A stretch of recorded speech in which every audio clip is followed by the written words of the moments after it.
Hi, it's me, Hadara. How are you? I'm here to explain to you the reasons why I no longer consider myself a Christian. There is much more to understand about faith and spirituality than Christianity, Judaism, or any other organized religion will teach you. Nothing that I say in this video is intended to blame, to defame, or hurt any particular individual or any group, but I will be telling the truth about my experience. And I'm doing this to encourage people who are also on a similar journey. Since I started my blog at setapartheart.com, where I share music and motivation for your spiritual journey, I've been getting a lot more questions about what I actually believe. So this video is to help clarify some of what it is that I believe. Now, the SDA Church is where I grew up, and if you know anything about the SDA Church, then you know that they claim to be a peculiar people, set apart. This is because they keep the seventh-day Sabbath, which most Christians do not keep. Most Christians worship on Sunday. And I'm happy that I grew up in the faith that I grew up in because I got a very good, strong foundation. SDAs teach a lot of truth. But over the years, I started to realize that there is more, much more than what the church is willing to discuss. So I had to step outside of this social club that we call the church to really come to an understanding of what more there is to understand, what more the scriptures have to teach us. I think it's unfortunate that I had to step outside the church to do that, but the reality is that was what I had to do. Sometimes you gotta just quit drinking the Kool-Aid. You know what I mean? Okay, so in this video, I'm just going to share a few points about what I believe. This video is by no means exhaustive, and I don't claim to have everything figured out either. But what I'm going to speak about today is definitely things that I feel solid about in my spiritual walk at this point. And I think that sharing this will help someone who is watching out there, and I hope that person is you. So here we go. Okay, first I want to talk about the division between Old and New Testament. I don't believe that this division is right. I don't believe that it should exist. I believe there is unity in the scriptures from Genesis all the way through to Revelation. The people who translated the Bible decided to translate the Hebrew word brit into testament when really the word is covenant. A covenant is an agreement between two parties. It's an agreement that is based on promises. There is always blood involved in a covenant. The blood is what seals the covenant. Unfortunately, we don't get that picture when we hear the word testament. And the words old and new, old and new.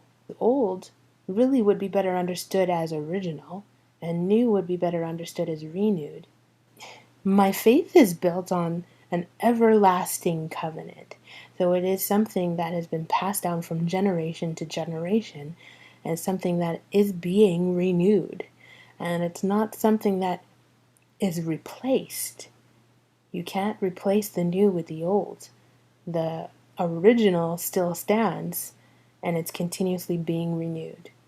Ecclesiastes 1 verse 9 says, "What has been is what shall be, what has been done is what shall be done. There is no new matter under the sun."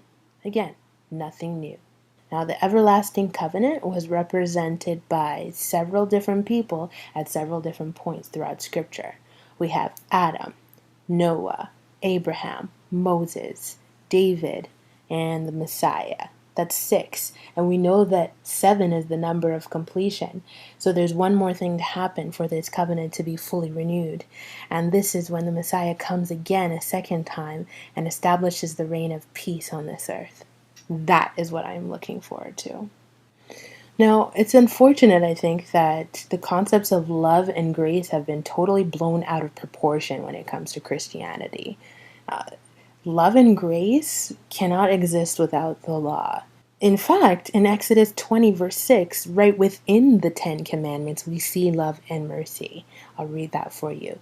Exodus 20, verse 6 says, "But showing loving commitment to thousands, to those who love me and guard my commands." And the KJV, if you like that better, says, "But showing mercy unto thousands of them that love me and keep my commandments." You see? Love and mercy is for those who keep or guard the commandments. Also, I want to point out in Exodus 20 verse 6, the number, it says thousands are guarding the commandments. Not millions, not billions, but thousands, because the way is narrow and few there be that find it. Also, with this concept of New and Old Testament, when the Messiah was on this earth and when the disciples were telling about the good news, there was no New Testament in existence. They were preaching from the Old Testament. Everything the Messiah taught came from the Old Testament. He was just spitting out Old Testament scriptures all the time. Okay? Disciples, same thing. So if they could teach the good news, which is what we call the gospel, from the Old Testament, why do Christians teach that the good news started in the New Testament? That is actually false. The good news started from the foundation, before the foundation of the world. No one in their right mind would ever watch a movie from halfway through and try to actually understand the ending. That's not something that's done. You start at the beginning and you work your way through to the end. The reason is because the foundation is at the beginning. And if you miss that, you're not going to get it. So there's more to understand to the plan of salvation than just love and grace. And I hope that Christians will wake up to this. Now, the next thing I want to talk about is replacement theology. Christians would have us believe that Christianity replaced the nation of Israel. The Messiah did not come to start a new religion. He himself said, "I do not come to do away with the law or the prophets. I come to fulfill." He came to fulfill prophecy. He came to fill up, to complete, as in to make full. Okay, check this out. Matthew 15:24 says, "I was not sent except to the lost sheep of the house of Israel." I don't understand why we can't take the Messiah at his word. He said he came only for the lost sheep of the house of Israel. So the question then begs to be answered, who is Israel? So who is Israel? Who is Yashraal? Is it the people who are in Israel today calling themselves Jews?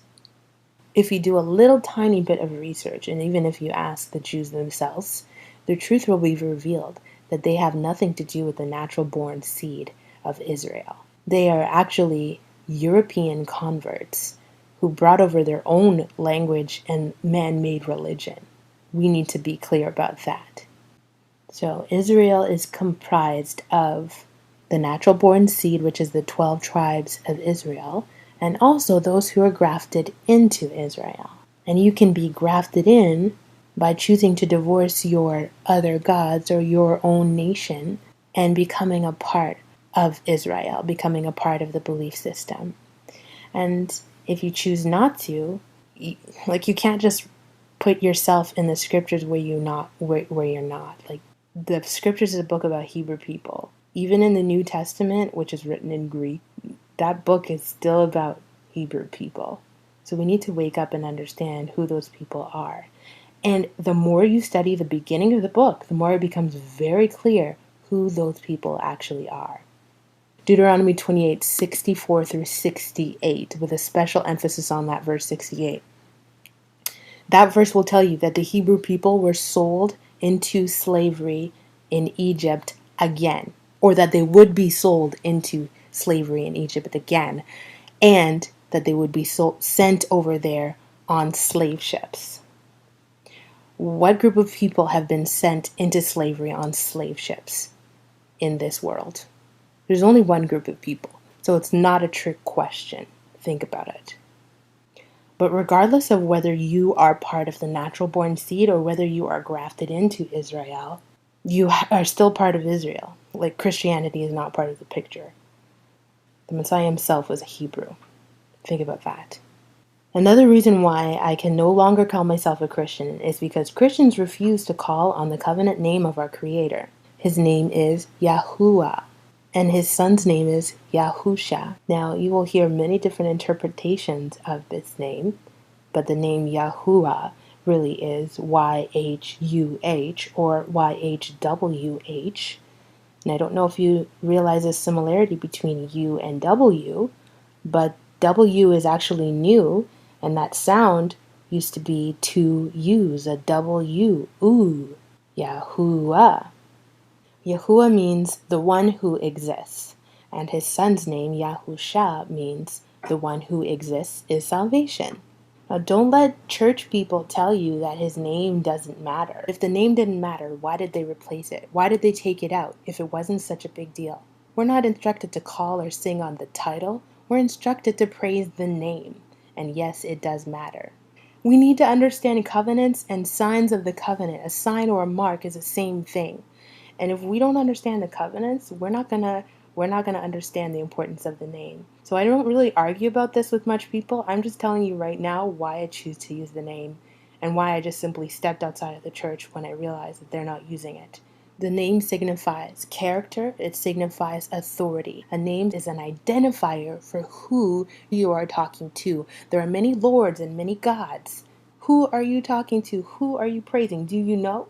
Do you actually know? I want to read you a couple of scriptures here. Isaiah 42 verse 8 says, I am Yahuwah, that is my name, and my esteem I do not give to another, nor my praise to idols. Of all people on earth, we claim to have a personal relationship with our Creator, and yet we don't even use His name. What kind of relationship is that? Do you have any friends and you don't know their names? You have friends and you don't know their names. Like, that doesn't make any sense. If you have a relationship with someone, the first thing that you find out is their name. Now, if you want to make the Father's name simple, you don't have to get complicated. Look at the Hebrew letters for the word. That's it. People say, oh, you don't have any vowels, so you can't possibly know what the name is. There are no vowels because we didn't need vowels. There were consonants that acted as vowels. So even when we look today at the word Judah, or in Hebrew, it would be pronounced Yahudah, the same four letters in the Creator's name show up in that word. The same four Hebrew letters show up in the word Yahudah. The only difference is that the word Yahudah has an extra letter, and that is the D or the Dalet, Yahudah. Take out the D from Yahudah, you have Yahuwah. It's not that confusing. I don't understand why everyone wants to complicate the name and say that we can't say the name and nobody knows the name. Are you kidding me? So just keep in mind, Lord and God are not names. They are titles. And Lord also used to be associated with the name of a pagan deity, Baal. So if you want to go around and call your Creator Lord, you go right ahead. No thank you for me. Isaiah 52 verse 6 says, Therefore my people will know my name in that day, for I am the one who is speaking. See, it is I. He said, my people will know my name in that day. You believe we're in the last days? Joel 2:32 says, And it shall be that everyone who calls on the name of Yahuwah, notice it doesn't say the title, everyone who calls on the name of Yahuwah shall be delivered. For on Mount Zion and in Yerushalayim there shall be an escape, as Yahuwah has said, and among the survivors from whom Yahuwah calls. If I had more time, I would bring up the concept of the Trinity and the fact that the scriptures teach us that there is much more depth to a true understanding of who the Creator really is than what the Trinity puts in front of us. And then also, we need to stop being so selfish. A lot of the things that we do in our churches are based on the way we feel about worship, the music we like to hear, and the songs we like to sing. But have we ever stopped to think about whether or not our Creator is pleased with what we are doing? I have to bring this up. The holidays. I cannot for the life of me understand why Christians are celebrating Christmas, Easter, and what on earth are they doing with Halloween? What on earth? All of these holidays and more, pagan in their root to the core. Why are they in the church? They have nothing to do with the scriptures at all. In fact, they contradict what the scriptures teach.